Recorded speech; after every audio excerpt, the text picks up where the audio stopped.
Justice Brown asks, could I communicate with someone in the astral realm, with someone who's still living? If you answer this, thanks and bye. Yeah, you can communicate from the astral realms into the living realms. And a lot of people just burst up with excitement with this fact. Reason being is because they want to scare the crap out of their ex-girlfriends or their family members, and they just want to haunt people for fun, which I wouldn't suggest you guys do. That gets pretty worrying for most people. I'll explain why in the rest of this video.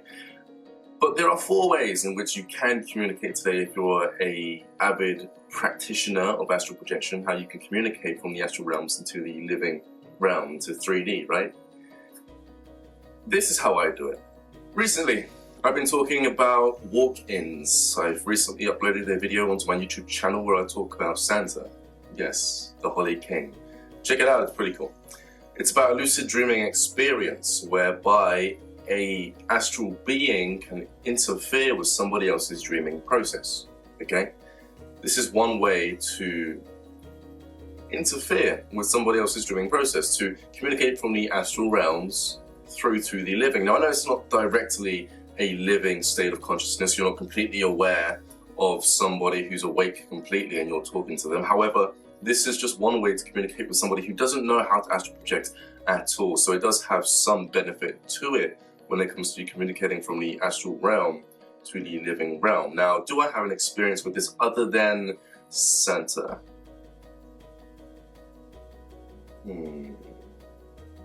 Yes, I do. Not too long ago, I was in London.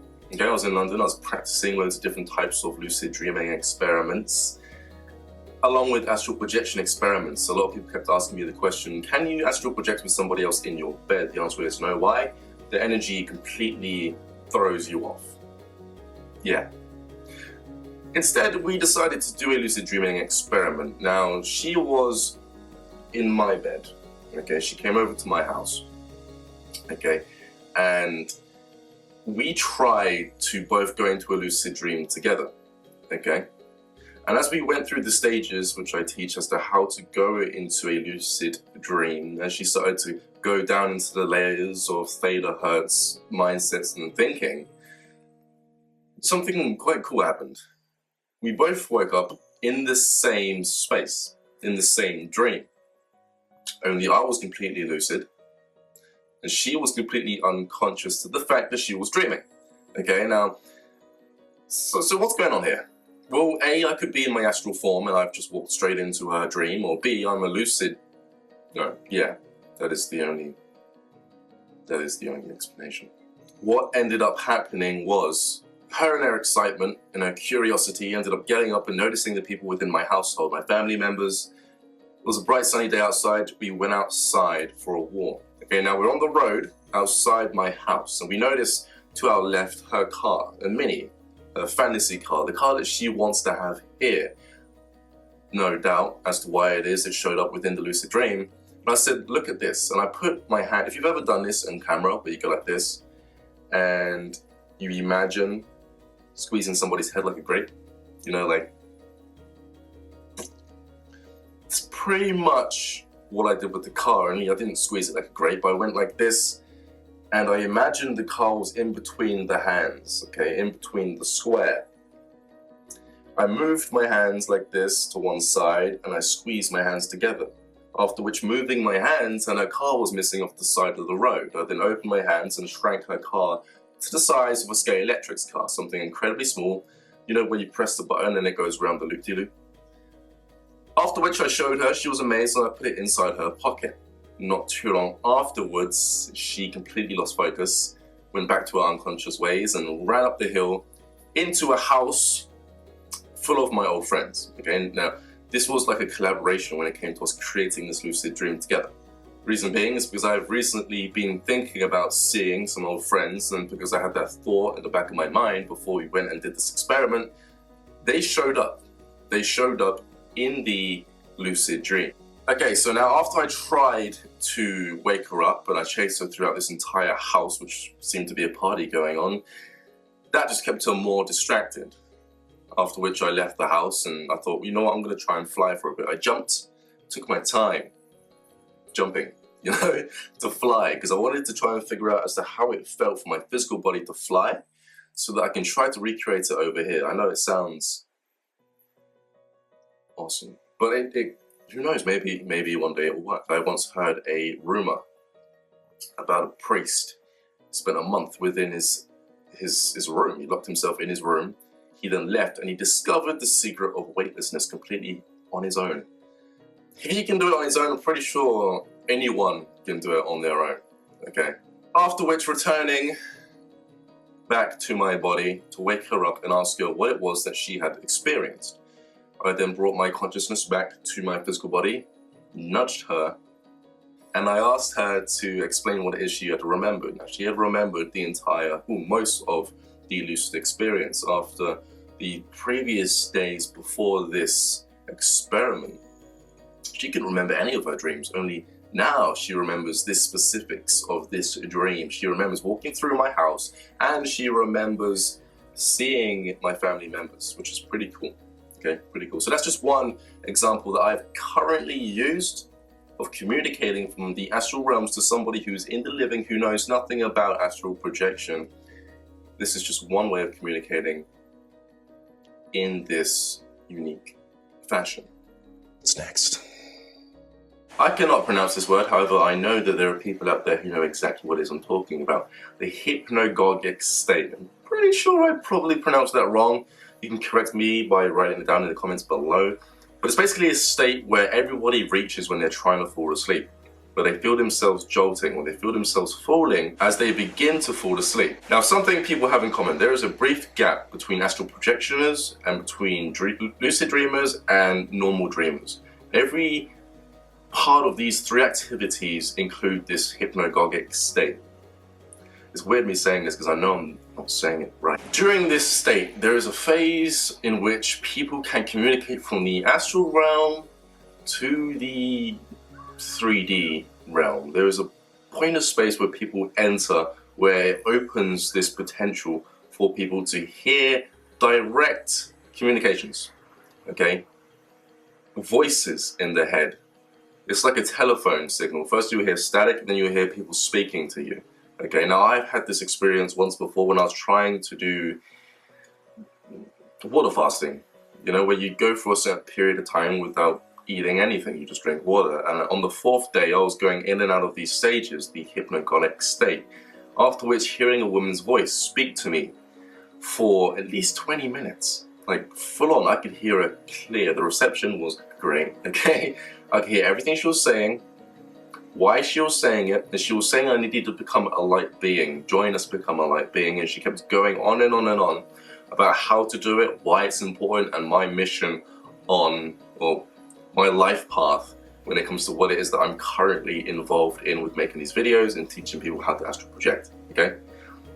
After which, I then proceeded to astral project, where I then saw the woman who spoke to me, and I then saw 4 beings coming out the side of my wall and just staring at me, you know?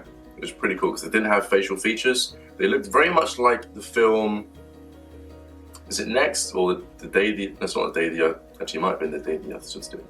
The one where the beings, they're completely white, they have black eyes and they open their mouth and light shines out. It's got that guy out of it who played Ghost. I'm just gonna stop talking. But yeah, that's pretty much what they look like. Okay? Now anyone can enter this state. A lot of you guys, if you've been sat there and you know that the thoughts that you're hearing are not coming from your subconscious mind because you're used to lucid dreaming, you're used to being completely involved within these aspects of your consciousness to the point where you can communicate and deliberately make them say things within the back of your mind. Like I said, lucid dream, you can make people do, say, think, or act however you want them to act. Well, it's the same as you're going into these dream-like states. You can notice the voices that are coming from memories that you are recalling, that you are remembering, and you can deliberately tweak them and make them say whatever it is you want them to say. This is how you get a hold on controlling aspects of your subconscious mind. Yeah. Someone like me, who understands all this, who does this regularly, okay, as they're falling asleep and they hear voices which are not of their own creation, does start raising some questions. This is just one way to communicate from the astral realms into the lucid, or the 3D. Yeah.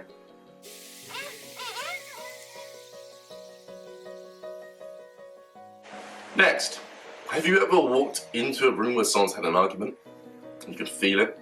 It's like they leave behind a residual stain within the air, within the atmosphere, stain on the walls, okay? It's very awkward, really fast. If you've ever seen two people making out, and you say, get a room, because it feels awkward, right? That awkwardness, that feeling. You know where I'm going with this. The emotional imprint that is left behind in a room which makes people feel uneasy. Okay, fear is a big one. Anger is a big one. It's one that most people often experience within their day in and day out lives. Okay, this is why I'm bringing it up within this video, so you guys can. There are ways to directly influence the living or the 3D people from the astral realms simply by showing up next to you and getting angry, making you feel scared for no reason at all, because your body's going to pick up on their energy. Okay, this is how you influence people's decision making, how you make people incredibly stressed and stop them from doing a project. This is how you can also cheer people up. This is why I know that I can do this, and this is why I know that this is possible, because I've been in a situation where I've been stressed, my hands on my head trying to figure out certain things, and it didn't feel very good. But then I felt someone behind me, a presence. You know when someone's trying to creep up behind you, you can feel them? I felt that, only I didn't feel the need to turn around, and as she came along, she put her hands on my shoulder, and I can feel the fingertips, the individual fingertips, I can feel them on my collarbone, okay? What came along with it was a massive, tremendous wave of energy, of comfort, which went straight through my being, rippled straight through me. And then I just felt like, okay, everything's okay, I'm being watched, I'm being looked after, and I felt really good because of it. So this is just one way you can completely influence and make someone's situation better or for the worst, from the astral realms into the living realms. This is how you can communicate this way, okay? Do you like scary movies? And there is one final way to communicate from the astral realms into the living that I know of, which is hauntings, scaring the living daylights out of people simply because you're bored. Yeah, don't do that. Don't play with the living. Seriously, don't do that. But there have been many occasions where I'm astral projecting and people hear my footsteps as I'm walking down the stairs in my flip-flops, only to chase after me, look over the banister to see that there's absolutely no one there. There have been many a times where my mum feels like as she's doing the washing that I'm standing behind her, only to turn around to see that I am nowhere to be seen. And there have been complete full-on occasions where there have been members of my family household who have literally seen me walk past a door frame to say my name, chase after me, and I've literally not been there. Afterwards they phoned my phone and interrupted my astral projection experience upstairs by waking me up. Yeah. These are ways in which you can communicate from the astral realm to the living realms. They're very quite simple ways to do it. Most people out there who are practicing astral projection will build up to this. They will discover this on their own, mainly the haunting one at first, haunting.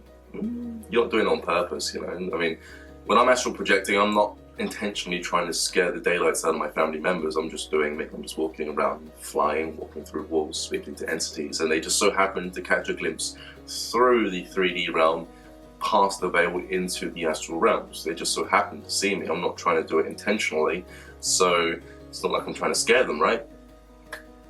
Maybe it's because they watch so much TV on hauntings and stuff like that they just assume that when they start seeing things out of the ordinary that it's an attack against them. I don't tend to watch horror movies at all. And I suggest that if you're going to get into astral projection that you shouldn't get into horror movies neither. So this has been a video request. For those of you guys who probably can't afford the consultations, that you're a bit younger and you have all these questions, I want you guys to make a video. Make a video of your questions like Justice Brown did. And I'll do this. I'll involve it into a video like this one, post your clip onto the video, and I'll upload it onto my channel. So I'm Ryan JC. If you want to get in contact with me for a consultation, speak to me privately through my Facebook account. It's entirely fine, or you'll find my Outlook account, my email account, my personal email account on my About page on my YouTube channel. So check that out, and I'll speak to you guys pretty soon.